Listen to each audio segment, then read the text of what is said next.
Here's what I know about you, and it's affirmed during this conversation. You have the juiciest visions. Oh, thank you. And because you have the juiciest visions, what ends up happening is sometimes you don't always have the tightest alignment. There's something that's happening at either the offer you're presenting, the way you're pitching, or the way that you're following up. The offer could be misplaced, meaning it wasn't the best offer given the topic or given the audience, or the way you pitched it. There's something in the pitch that we need to actually look at to tweak for you. I'm glad we're having this conversation because I see why you're tired. Welcome back to another episode of the Figure Educator Podcast. My name is Dr. Erica Jordan Thomas. I'm a former teacher, former school principal, Harvard grad turned full-time entrepreneur. I am CEO and founder of Figure Educator, where we help educators like you monetize your brilliance and turn it into a seven-figure education consulting business. On today's episode, I'm so excited to have an amazing member of our mastermind community, Dr. Sarah Thomas. I call her cousin because at some point our Thomas lineage was connected.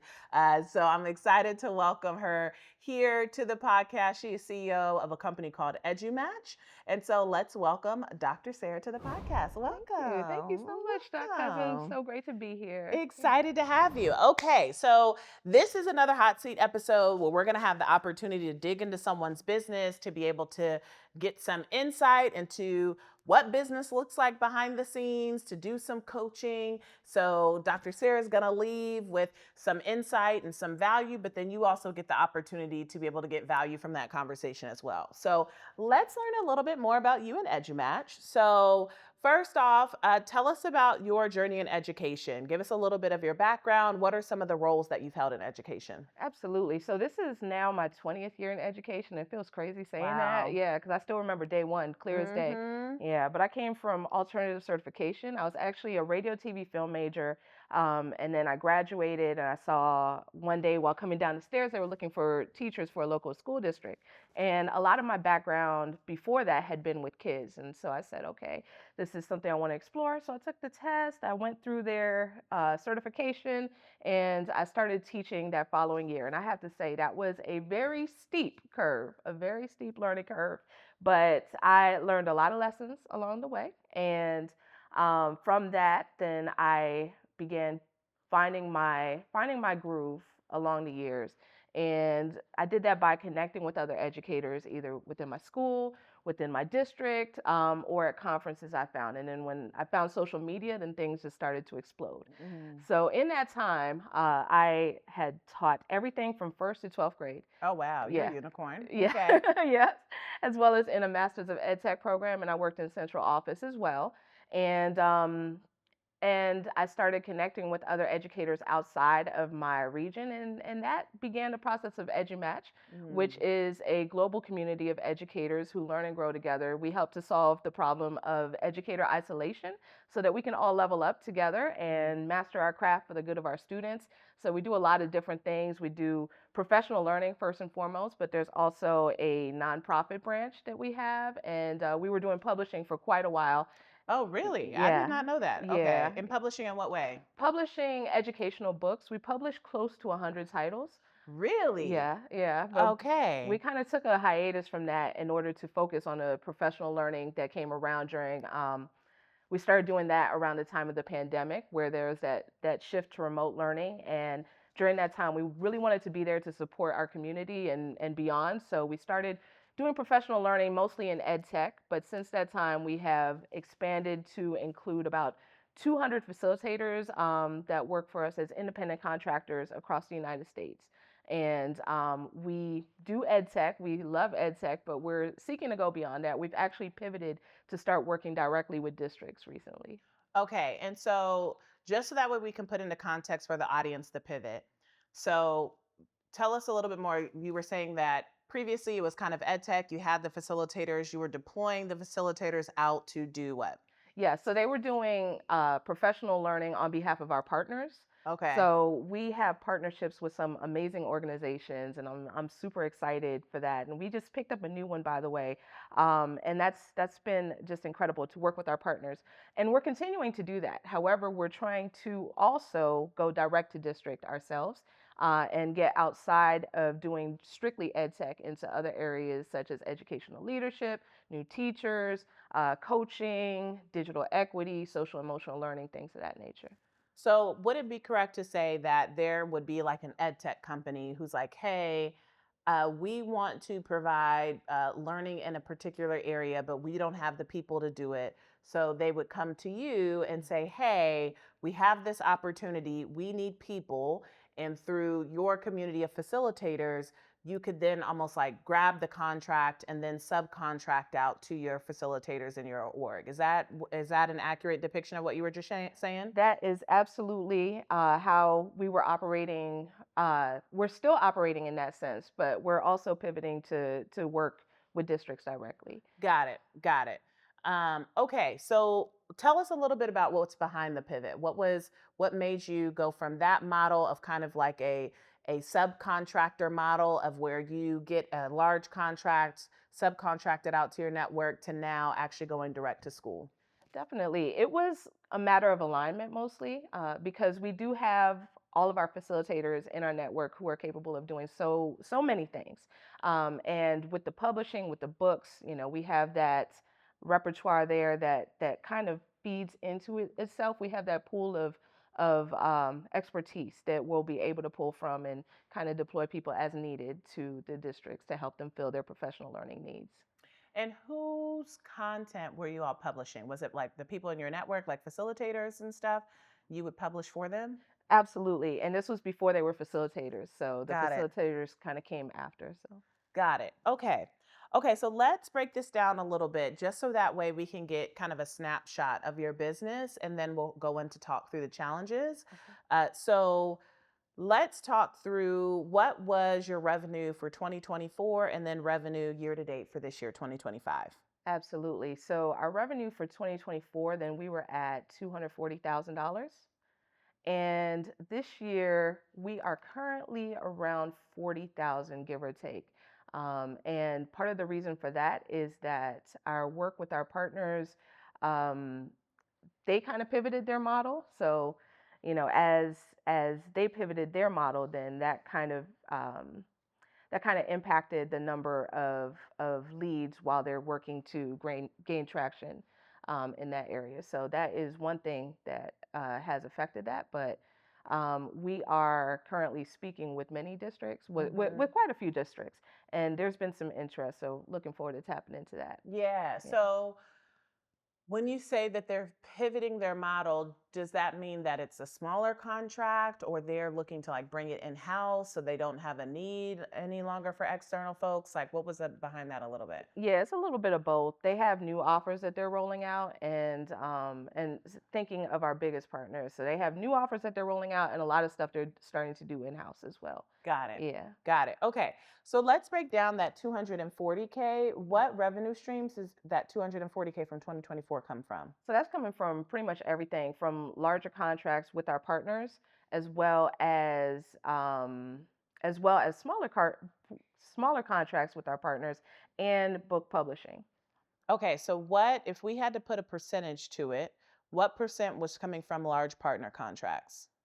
I would say that would probably be about 70%. Okay. And then did you say small partner contracts? Right, the smaller ones, where we're not so much building assets, but we're delivering the professional learning. Got it. And what percentage would you say that was of the last year's revenue? I would say that would be approximately 20%. Okay. And then publishing was the remaining 10. Right. Hmm. And so of the 40K from this year, what revenue stream did that come from? So that is kind of a mix of everything. Once again, and I would say from the partner contracts, then it would be uh, roughly about 50, and the smaller partner contracts would be about 30, and the books about 20.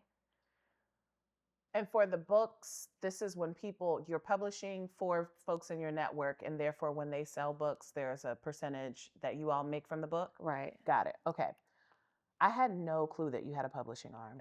Like my brain is like wrapping around that because I'm Really? like, you was our publishing, girl? I had Oh, no yeah. idea. No idea. Okay. So you said 50% from large partners. What was the percentage for smaller partners for this year? I would say roughly about 30. 30%, and then 20% from publishing? Yeah. Okay. So let's talk through the challenges that you had thought through and prepped for today. Okay. So you mentioned reaching out and getting a lot of wait and see. So Yes. tell me more about that. Yes, so we're getting a lot of interest when we're reaching out to the districts. People are very willing to hop on a call. However, when we get to sending out the proposal, then a lot of times then it's okay, we have to see what budgets are going to turn into given the climate and also just I guess given the time of year it is right now, then a lot of people are saying, let's circle back, let's circle back, let's circle back. And I've really only gotten one definitive answer so far. And that, yeah, and that one, unfortunately, they weren't able to do it. But Okay. there's a few proposals that are floating out there at this point. So Got it. yeah. Okay.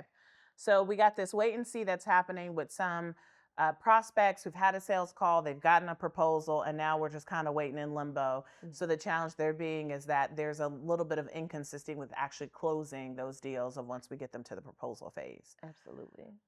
Competing priorities with my Yeah. day job and motherhood is what you listed as number 2. Tell me more about that. Absolutely. So my mom always told me that there's 24 hours in a day, but I never seem to grasp that idea. So I've always been team do too much. And right now, what I'm trying to make sure is that I don't drop any of the spinning plates. You know, I feel like I'm constantly kind of going here, going there. I do have a day job, which I love very much. And I have a nearly 3-year-old daughter.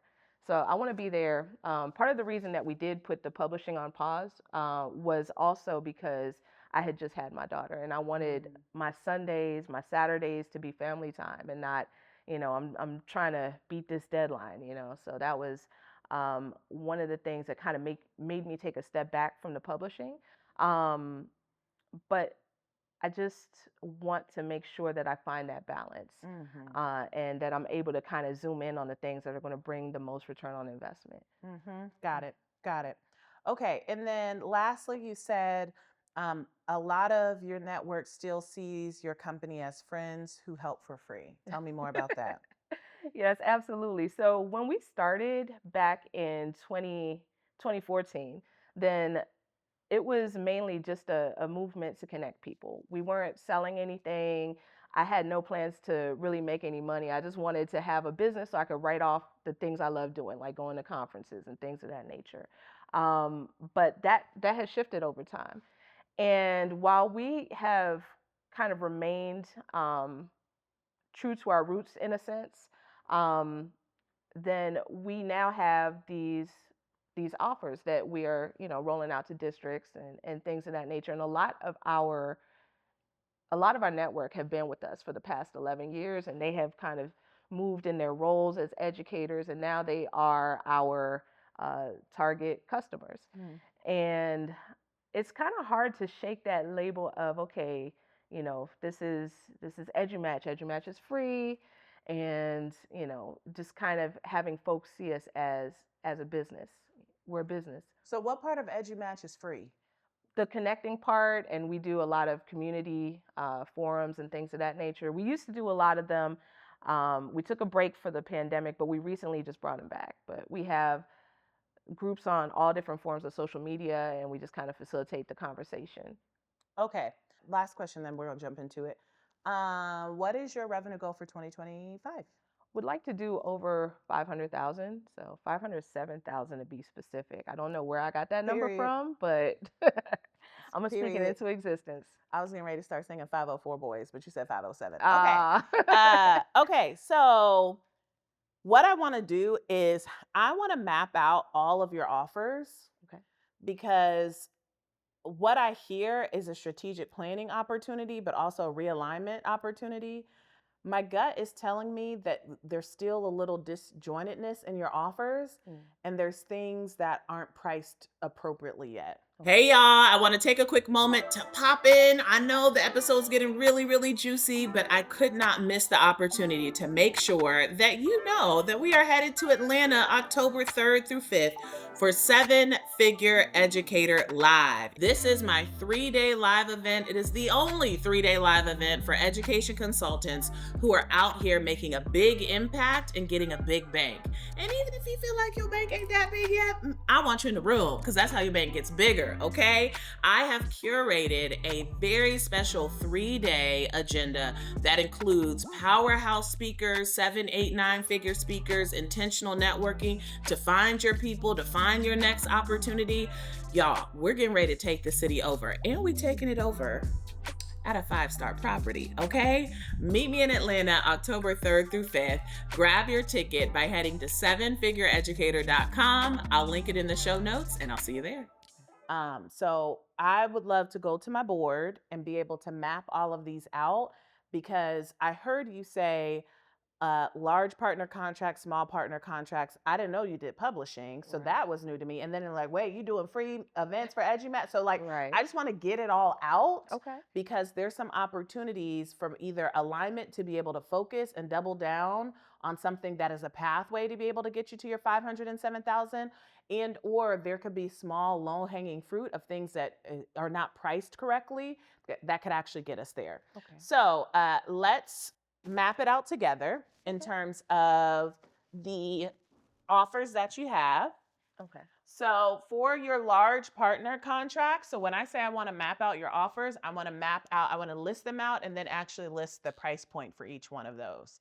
So for your large partner contracts, is that typically like a set service, or is there multiple options for that? There's typically multiple options. Usually what happens with that is that one of our partners just kind of contacts us, lets us know what they're looking for, and we fulfill that. So a lot of times it's been asset creation, things of that nature, building webinars, presentations.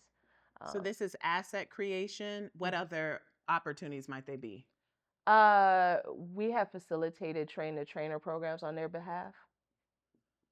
Okay. What else? Let's see. I believe that is mainly it for those larger contracts, what we've done with that. Okay, and what's typically the price point of these? So for that asset creations, then full day webinar would be $10,000. Okay. Let's see. No, I'm sorry. I misspoke. A full day workshop would be $10,000. Okay. A webinar would be $5,000. Okay. And the train the trainer program that we have done, we priced it at $30K, but I found out later that that was well underpriced. So we should have done more. And how many of the train the trainers have you had? Just one. And how many of the workshops and the webinars? Oh, that's a good question. I would say approximately 7 workshops. Okay. And I think I'm miscounting, but about 7 webinars. Yeah, we could estimate workshops. Yeah, and about 10 webinars, give or take. Okay. When we're saying like the asset creation, is this kind of like curriculum design where they say, hey, we want to do this webinar, so you would build out the slides for that? Yeah, exactly. Is there anything beyond the slides that you all would be building? Just the slides and the speaker notes would mainly be it. Got it. And same thing for the workshop, where you're like literally just creating the workshop. And then do they take that and then they are presenting it? Other partners will present it. Other partners meaning people that work for you and you subcontract, or other partners in their organization? In their organization. Got it. And do they provide the content, or you're making up the content? They provide the content. Okay. Got it. Okay. So for the small partner contracts, tell me what that includes. So we have a few different partners, and they each have different price points on what a workshop or a training would be. So it's a little all over the place, but I guess I could kind of go for the average. So the average 1-hour webinar would be, I would say, about $800 if you. So are these the same like asset creations is just for a smaller organization, or it's a smaller contract? Same organization in some cases, just smaller, just like these are just like ad hocs. Okay. Yeah. Okay. I see. Okay. Yeah. So you would give me the example that you just named again. I think you said a small workshop. Yeah, like a 1 hour webinar that we do based on their product. If I look at the average between the companies, I would say about $800. Okay. And that's based on their content. Okay. And then anything else on the small, like ad hoc? There are different pricing points for like different situations. They have like 90-minute webinars, they have in person, things of that nature. I would say like the in person would be like our next big one, like a full day in person. And on average, that would be about $3,000. And this is you building the materials for it, right? This would be us delivering it. Delivering it in person. Right. Do you make the materials for that too? For one partner, well, actually, no, those are provided to us. So they provide you the materials and then you all deliver it. Right, exactly. Okay. And then anything else here before we move on to the publishing part? Like there are different scenarios that they have, but I would say that those are our two most common. Okay. Tell me about publishing. How does that work? So for publishing, then we do the print on demand, and we get a certain percentage back from the distributors, and then from the authors we give them a royalty, and we keep a royalty. Okay, so let's say a book costs $20. What percentage of the 20 do you keep? We would keep. Let me see. I'm just doing the math in my head real quick. That's why I say 18. I was like, let's pick a round number. Round number. If we got to say 10, we could do 10. Okay, we could do 20. So the distributor would keep about half. The book would cost about $5 to print. So between the author and ourselves, I guess we would keep about $5 on a $20 book. A $20 book. So for publishing, we're talking on a $20 book, you keep $5. So that's about a 20%, 25% profit. I believe so. And I might be a little rusty because it's been a while. Okay. Yeah. It's okay. 25% profit. Roughly at the peak, like how many books were you all publishing? When we were like, have you made six figures on this yet? Probably over time, but well, yes, we have made six figures from that. I would say before 2022. So I would say 2020 and 2021, I think that we made six figures from that. Okay. And is this a matter of working with the distributor to get this going, or you have to work with who's your point person to actually like kick this off in terms of the contract or the actual service? So we would generate the contract, send it to the author, and then they would go through our process. And once we have that final version, then we post the book. Got it. So you contract with the author, right? And then you are actually the printer, the on-demand printer for the author for their books. Got it. Exactly. Okay, got it. And then tell me about these free EduMatch services that are happening right now. Right. So right now we have reactivated a few of the community forums just as a way to nurture our community, establish some more leads. That's one of our funnels right now. And in conjunction with that, we're doing webinars. Got it. And so list out for me the different events. Okay. So we have EduMatch Connect, which is a monthly kind of community forum. And from there, we have identified experts within our network, and they come and they speak to specific topics.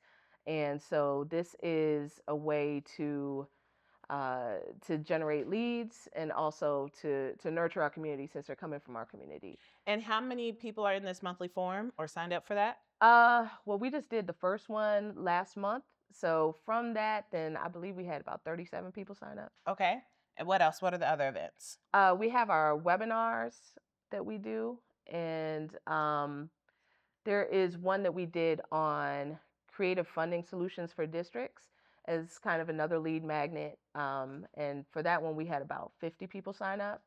We're bringing that back next month as well. But what does this lead to? Because if these are free, like what's the call to action?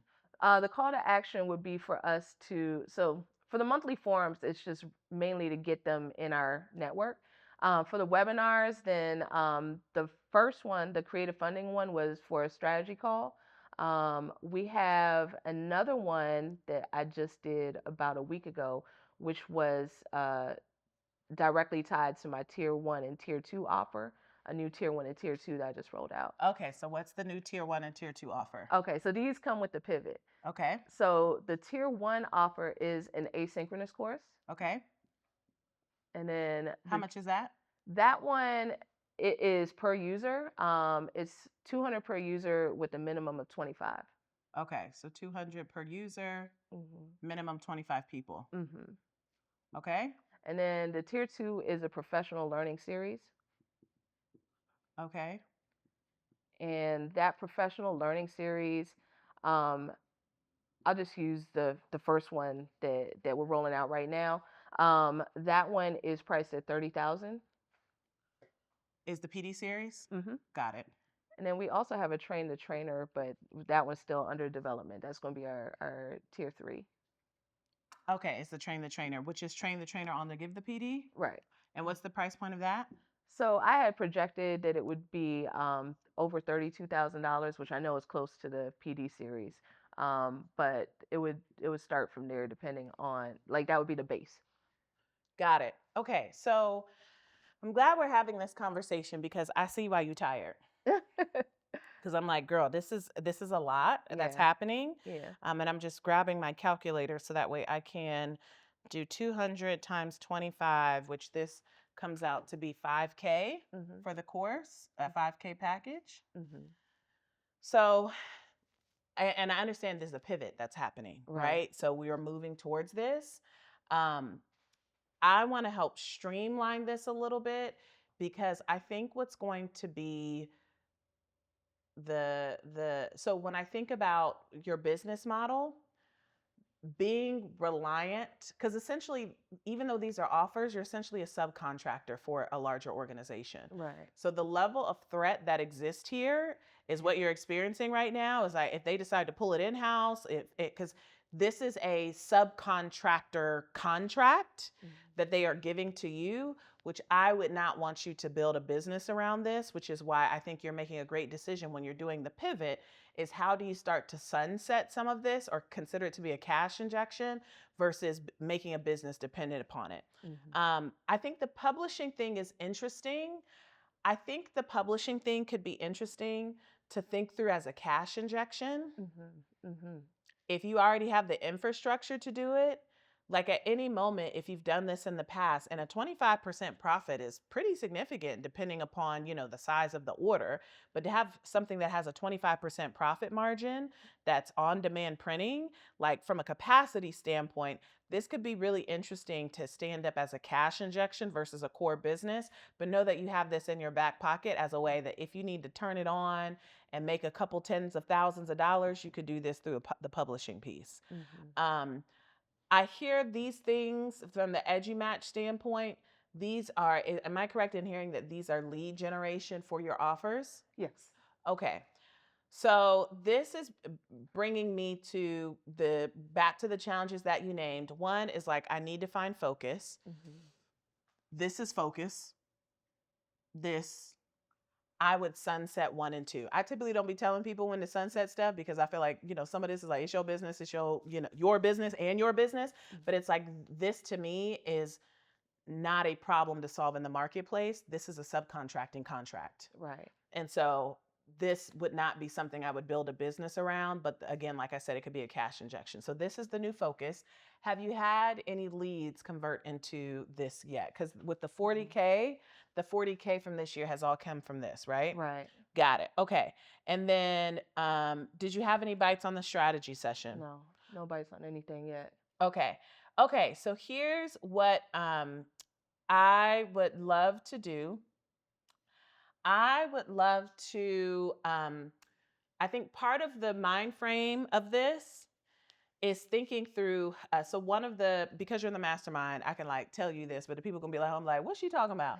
Um, the first part of this is actually revenue mapping this. Mm-hmm. If you haven't done this already in the WBE curriculum, the Wealthy Black Educator curriculum, actually go into that revenue mapping module. And I'd want you to just map out what does this revenue look like between now and the end of the year to know how much of the 507,000 is already like accounted for. Mm-hmm. So if you had to kind of guesstimate and put a number to it, of the large partners, the small partner contracts, given what you already have secured, how much of the 507,000 is already coming in? Whew, maybe about 60 to 70. Okay. So we have 60 to 70 already planning to come in. Mm-hmm. So we're talking about making up a difference of about 437K. So the next thing that I want you to do is I want you to go to the pricing calculator in the curriculum, and I want you to reprice this because you knew exactly what I was going to say. These are too closely priced together. Yeah. So there's something off in here of either your numbers are off or you haven't fully considered the expenses or all the features of this, because for the trainer could easily be a six-figure offer. Mm-hmm. Because you are teaching a skill set that happens infinity and beyond, of where I'm training you on something that you could be doing next year and the year after, to where we have to go back and look at this pricing because something is off with this pricing. So I think the greatest opportunity here is we need to draft out a funnel for you.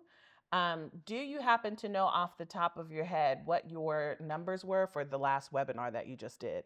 Let me see. For the last one, I believe we had like 25, or approximately 25. 25 people. 25 people sign up. Okay. And how many people showed up? 4. Okay. And then we have yet to have a bite on the offer, which was a strategy session. How much is the strategy session?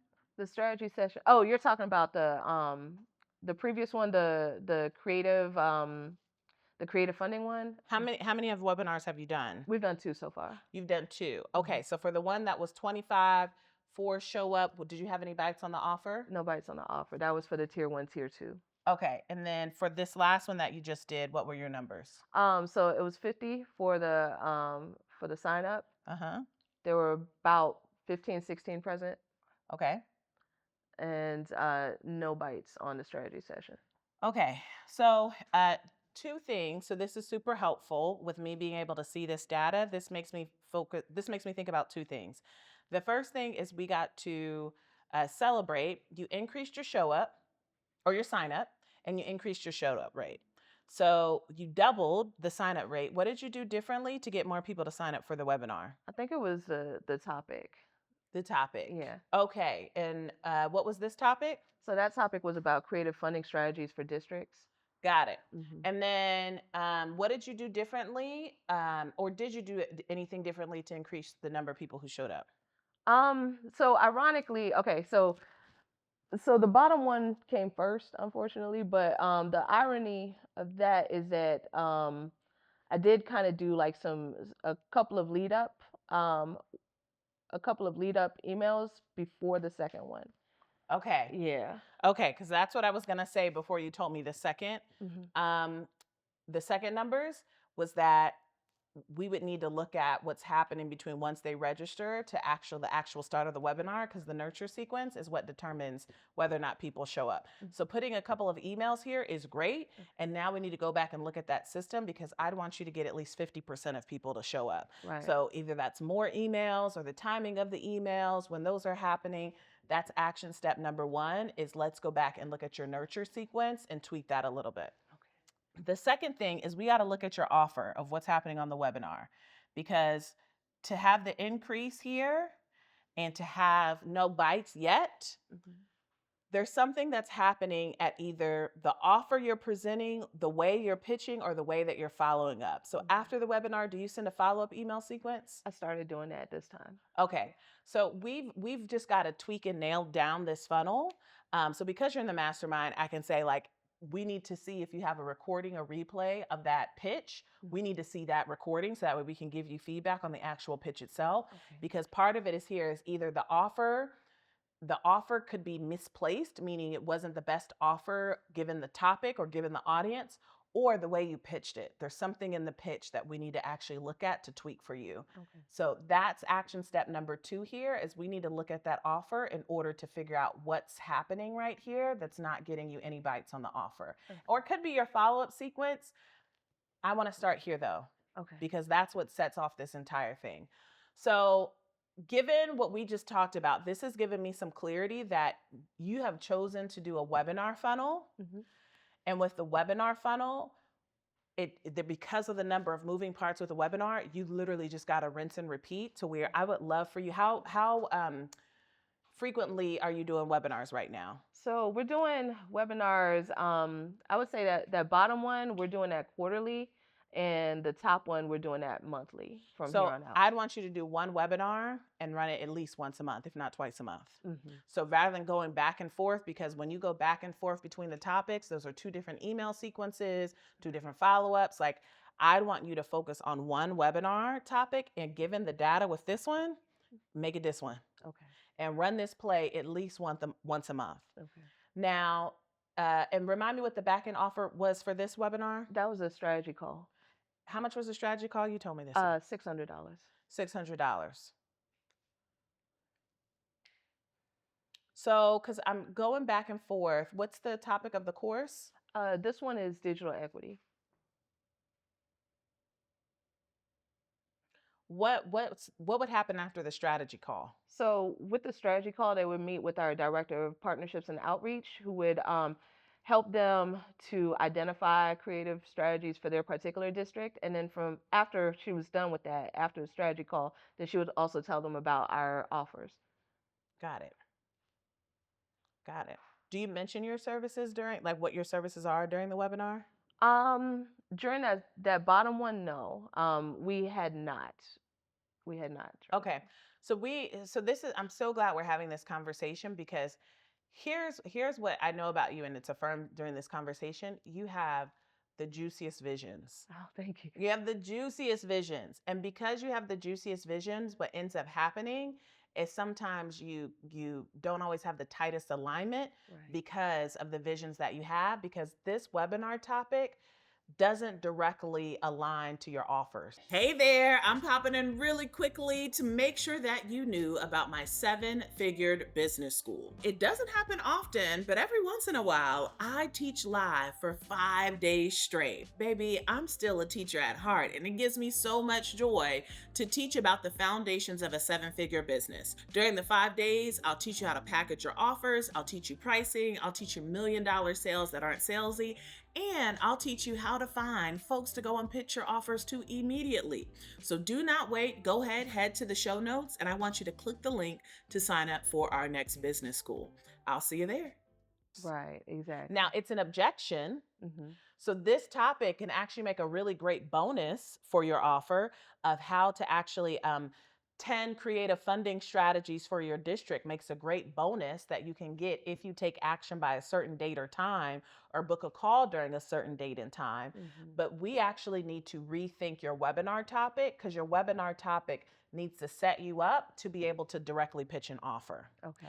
And then rather than the call to action being a strategy call, I would just make it a free, make it a free discovery call. Mm-hmm. Because the same thing is happening. Right.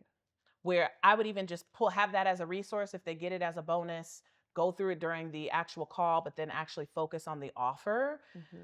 Because what's happened is when they get here and they talk through funding resources, they may not even be interested in this topic because Right. they're not aligned. Mm-hmm. So we've just got to tighten up the alignment here of this webinar topic needs to be connected to your offers. Okay. So that's action step number 3, is we got to identify an aligned webinar topic to your offer, so that way you can run that play. So we just talked through 3 action steps. This is going to take a little bit of testing in order to be able to make this start to hum. Mm-hmm. In the interim, we got to get you to make some money. Yeah, that's right. So I would love for you to pull this publishing. Like take it out? No. Meaning like pull the lever to make money Oh. here while you're getting this up and humming. Okay. Because you're essentially rebuilding your business. Right. Yeah. Yeah. That's And true. because you're rebuilding your business, I don't want you to have to wait on all this to start humming and singing at the same time before you start making money. I would actually do the publishing, or I would offer up a one-off strategy session of creative funding solutions, pull this out as its own offer, and pull these two as actual revenue generating offers, forward facing, as you're testing here to get this up and going and to get people into the course. Okay. What are your thoughts about that? I love that. I never thought of it that way. Like for the publishing, then I had wanted to run kind of far away from it just because it is so intensive. But we have the books that are already existing. So you know we can definitely drill down on those that we have and try to market those heavier. Yeah, because and some of that could be like, can you hire a VA to support, right? Mm-hmm. So that way it isn't as time intensive on you to be able to work through that. Mm-hmm. Um, the what do you think about the how does the funnel, redoing the funnel action steps there, aligning that to your new offers? How does that feel? That feels good. That feels good. Like I really liked the one that we did that was aligned to the digital equity offer. And I think like just maybe getting more people to attend and then eventually we'll get like a bite. So I like what you're saying. Got it. Yeah. Got it. Got it. That makes total sense. Okay, given what we just talked through, um, tell me what some of your next steps are going to be. So I need to go back and look at how I pitched the offer um, for the digital equity one to see if we can, to see if it was either the way I pitched it or the timing of the pitch. So that's one thing that I need to do. Another thing that I need to do is look at my tier 3 pricing to raise that to make it not as close with my tier 2. Um, Something else that I need to do is to focus more on the publishing, marketing our current titles in the interim while we're trying to get the tier 1, tier 2, and tier 3 up and running. And also for the webinar with the strategy call, make that its own offer to support the publishing piece to bring in some income. Mm-hmm.